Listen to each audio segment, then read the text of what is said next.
पहले हवाई यात्रा करता था, अब लोटा यात्रा कर रहा है जगह जगह। वो कहते हैं ना, अंधे लूले लंगड़ों की पार्टियां हैं जो दूसरी तरफ खड़े हैं।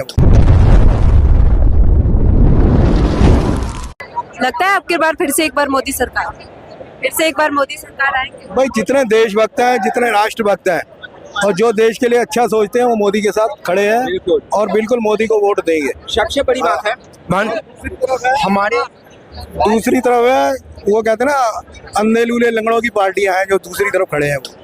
राम मिलाई जोड़ी, काना एक कोड़ी, सब एक दूसरे का हाथ पकड़ के खड़े हैं, कोई आने वाला नहीं है वहां से। सबसे बड़ी बात है कि हमारे मोदी जी के टक्कर में कहीं भी विपक्ष में कहीं भी नहीं कोई हमें लगता है। इतना मेरा 48 साल एज हो गया, तो इतना ही है कि मैं भी बेवकूफ़ हूँ, गंवार हूँ बिल्कुल। मैं भी 12वीं तक पढ़ा हूँ। मैं सीतामढ़ी बिहार से हूँ। मेरा नाम राकेश कुमार सिंह। इसी रेड फोर्ट में मैं सिक्योरिटी के पोस्ट पे जॉब करता हूँ। मैं एक शिक्षित परिवार से, मेरे पापा टीचर हैं, रिटायर्ड टीचर हैं और मेरे पास भी शिक्षा है, पढ़ा लिखा हूँ। मैं इतना भी गंवार नहीं हूँ, बेवकूफ़ नहीं हूँ। लोग बाग जो ये नारा दे रहे हैं कि 400 पार, लेकिन बीजेपी आएगी, ये आज गारंटी है, मैं दे रहा हूँ। बीजेपी आएगी और ये कन्फर्म है कि आएगी। लेकिन एक बात और है, एक बार और आपको कह देता हूँ, उनके सामने कोई भी चेहरा नहीं दिखाई देता। राहुल जी आ जाए या कोई भी आ जाए, कि उनके अलावे विपक्ष में कोई भी, अगर आपको लगता है राहुल जी आ जाए, कोई भी आ जाए कि देश को चला ले, देश के हित में बातें करे, देश को आगे ले करके जाए, वो काम मोदी जी कर सकते हैं। वो काम कोई भी नहीं कर सकता। हमारे जैसे लोग राष्ट्र हित की सोचते हैं, देशभक्ति की सोचते हैं, लेकिन यहाँ पे जितने भूतनी वाले हैं ना, कई विपक्ष के अंदर बैठे हुए, वो हम लोगों को अंधभक्त कहते हैं। हम उन भूतनी वालों की परवाह नहीं करते। उनके अंदर प्रेत आत्माओं की पार्टियां हैं, चुड़ैलों की पार्टियां हैं, वो उनकी हम परवाह नहीं करते। उनकी आत्माएं भटक रही हैं। अब राहुल गांधी कहता है मैं मर गया हूँ, पप्पू कहता है ना मैं मर गया हूँ, तो आत्मा भटक रही है ना। उसके बाद ये केजरीवाल की भी आत्मा भटक रही है, अभी सुनने में आया था। तो हम इन भूतनी वालों की परवाह नहीं करते हैं, चाहे हमें अंधभक्त कहें, कुछ भी कहें। लेकिन कह रहे हैं हराएंगे मोदी को। बिल्कुल नहीं। अब इंडिया गठबंधन, मुंगेरी लाल के हसीन सपने होते हैं ना, ऐसे ही पप्पू के भी हसीन सपने हैं। हाँ, ये कुछ होने वाला नहीं है। ये लोटा यात्रा कर रहा है ना, पहले हवाई यात्रा करता था, अब लोटा यात्रा कर रहा है जगह जगह। इसके पीछे कन्हैया जैसे लोग लोटा ले लेके घूम रहे हैं, जंगल जंगल घूम रहे हैं ना, ये लोटा यात्रा ही करने के लिए आए हैं। भागने का भी जगह नहीं मिलेगा। जब से ये ऐसा समय आएगा ना, इनको भागने का भी जगह नहीं मिलेगा। कोई भी टक्कर में नहीं है। कोई भी जो एक एक्सपीरियंस होल्डर है कि कहाँ क्या बोलना है, हमें क्या करना है, हमें किसके साथ बैठ के क्या करना है, हमें देश को कहाँ ले जाना है, कहाँ बात करना है, बहुत सारी बात। लोगों को लगता है कि आलू प्याज सब्जी ये चीज़ नहीं है। देश को कहाँ से कहाँ पहुँचा। आप भारत के बाहर जाके देखिए, फॉरेन में, वहाँ जा करके हमारे देश का इतना नाम बढ़ाया है, लोग आज हम गर्व से कहते हैं कि हम भारतीय हैं। सबसे बढ़िया मोदी ने हवाई यात्रा करने वालों को, विपक्ष वालों के हाजमे खराब कर दी है, इसलिए ये लोटा यात्रा पे निकल पड़े हैं। अब इनको हवाई जहाज में नहीं घूमना, अब इनको जंगल जंगल घुमा रहे हैं मोदी जी, क्योंकि इन्होंने कर्म ऐसे कर रखे हैं। लेकिन वो तो कह रहे हैं कि बीजेपी वालों ने देश बेच रहे हैं, देश के साथ गद्दारी कर रहे हैं, धर्म की राजनीति कर रहे हैं, देश को बांटने का काम कर रहे हैं। अब ऐसा है, अगर बेचने का नंबर आएगा ना मोदी का, तो सबसे पहले पप्पू को बेचेगा, जो सबसे ज्यादा देश के बारे में उल्टा सीधा बोलता है। तो देश का बताओ कहाँ पे कहाँ बिक रहा है, क्या बिक रहा है, बताओ कौन कहाँ पे बोली लग रही है, हमें भी बताओ ना। ये सब भड़काने के लिए क्या, कुछ भी काले कानून, एक आदमी से पूछो 3 काले कानून कौन से थे, पूछो। ये सब भड़काने वाली बातें हैं। ये लोगों को उल्टा सीधा भड़काया जाता है। मोदी देश हित के बारे में सोचता है, राष्ट्र हित के बारे में सोचता है। हमारे माननीय प्रधानमंत्री जी मोदी जी के बाद अगर दूसरा कोई नेक्स्ट अगर प्रधानमंत्री होंगे, वह योगी जी होंगे। योगी जी होंगे, ये मैं दिल से बोल रहा हूँ। और किसी को बुरा लगे या कमेंट करे या मजाक बने, वो अलग की बात है। मेरे अपने दिल की सोच है, ये दिल की आवाज़ है।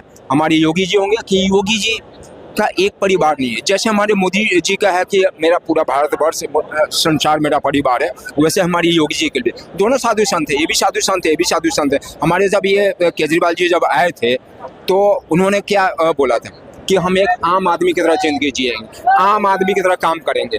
मेरे पास अपना कुछ भी ना, हम एक आम आदमी की तरह काम करेंगे। आज उनके पास हाई फाई घर होता है, हाई फाई कार होता है। हमारे मोदी जी के पास तो नहीं है। सरकारी आवास है, सरकारी गाड़ी है, सब कुछ है।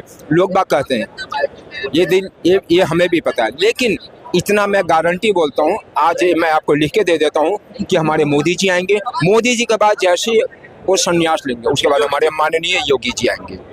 ये मैं दिल से बोल रहा हूँ और पूरा विश्वास के साथ कर सकता हूँ। मैं सनातनी हूँ, और मैं धर्म की बात जो कहते हैं ना, धर्म की राजनीति करते हैं, वो कहते रहे ऐसा ना, जिनको कुछ नहीं पता। हिंदू मुस्लिम बांट रहे हैं, वो तो यही कह रहे हैं, बस सनातनी का नारा लगाना, तो हिंदू मुस्लिम बांट रहे हैं, मुस्लिमों को निकालना चाहते हैं देश से। नहीं, ये तो जो लोग कह रहे हैं कि धर्म की राजनीति कर रहे हैं, हिंदू मुसलमान के, हमेशा उन्होंने बोला कि सबका साथ सबका विकास। हम सभी भाई को, हिंदू मुस्लिम सिख, हम सभी धर्मों का, हम सभी वर्गों का मिला करके चलते हैं, हम सबको जोड़ करके लेकर। और मोदी जी का यही काम है, हम अमित शाह का यही काम है, हमारे जितने भी हमारे बीजेपी के जो भी हमारे समर्थक है, जो हमारे MLA MP है, सब मिल करके काम करते हैं, एक परिवार की तरह काम करते हैं। और इतना गारंटी मैं दिल से बोल रहा हूँ कि अभी मोदी जी आएंगे हमारे, और इतना गारंटी है एकदम। मोदी जी ने कब बोला है मुस्लिमों के खिलाफ जो आप कह रहे हो बांट रहे हैं? विपक्ष का हमेशा एक ही रहता है कि देश में सिर्फ हिंदू मुस्लिम धर्म के नाम पे राजनीति, यही तो है। मंदिर मस्जिद तोड़ो, मंदिर बनाओ। सुनो मेरी बात सुनो, हिंदू मुसलमान ना आज से नहीं हो रहा है, 1000 साल से हो रहा है।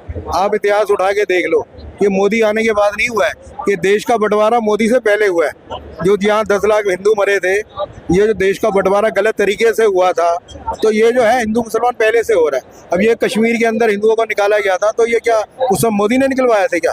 फिर ये तो इनकी मानसिकता शुरू से गलत रही है। जिनकी मानसिकता गलत है वो हिंदू मुस्लिम करते हैं, जिनकी मानसिकता सही है वो हिंदू मुसलमान भाईचारे के साथ रह रहे हैं, भाई भाई बन के रह रहे हैं। और मोदी की विकास की योजनाएं सबके लिए हैं, जितनी हिंदुओं के लिए है उतनी मुसलमानों के लिए है। लेकिन जिनके दिमाग के अंदर जिहाद भरा हुआ है, उल्टा सीधा फजूद भरा हुआ है, उसके खिलाफ सरकार थी, है और रहेगी। आप घर बैठे कोई भी सुविधा है जो हमारे ये बीजेपी सरकार जो दे रही है, तो आप घर बैठे सुविधा का वो लाभ उठाएंगे, या आप घर से बाहर निकलेंगे।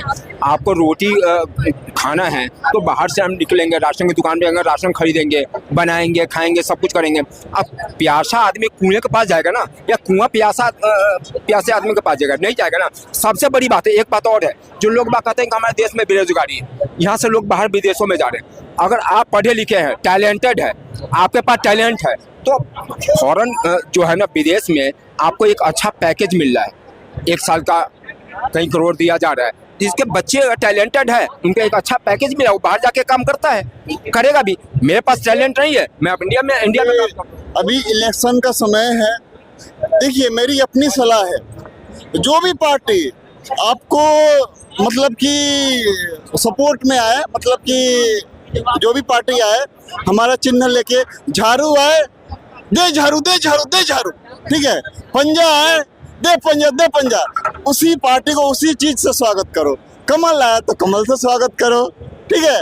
और ये देखिए, और कुछ ही महीने बाकी है इलेक्शन में, मैं मोदी जी से विनती करूंगा, वेंटिलेटर, ऑक्सीजन और साथ में बीपी की गोली भी सस्ती कीजिए। कुछ लोगों को जरूरत पड़ने वाली है, बहुत बहुत बहुत।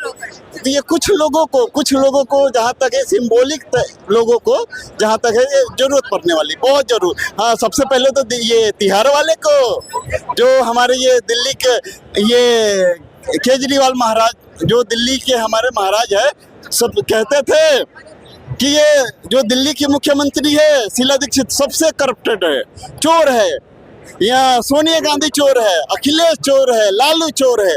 भैया ये चोर है तो तुम ये डाकू हो, उनके सरदार हो भैया, तुम तो उनके गोद में जाके बैठ गए, ठीक है। राजनीति होनी चाहिए, इतनी गंदी राजनीति मत कीजिए केजरीवाल जी। बहुत मतलब कि हमने सोचा था आप क्या है, क्या निकल गए।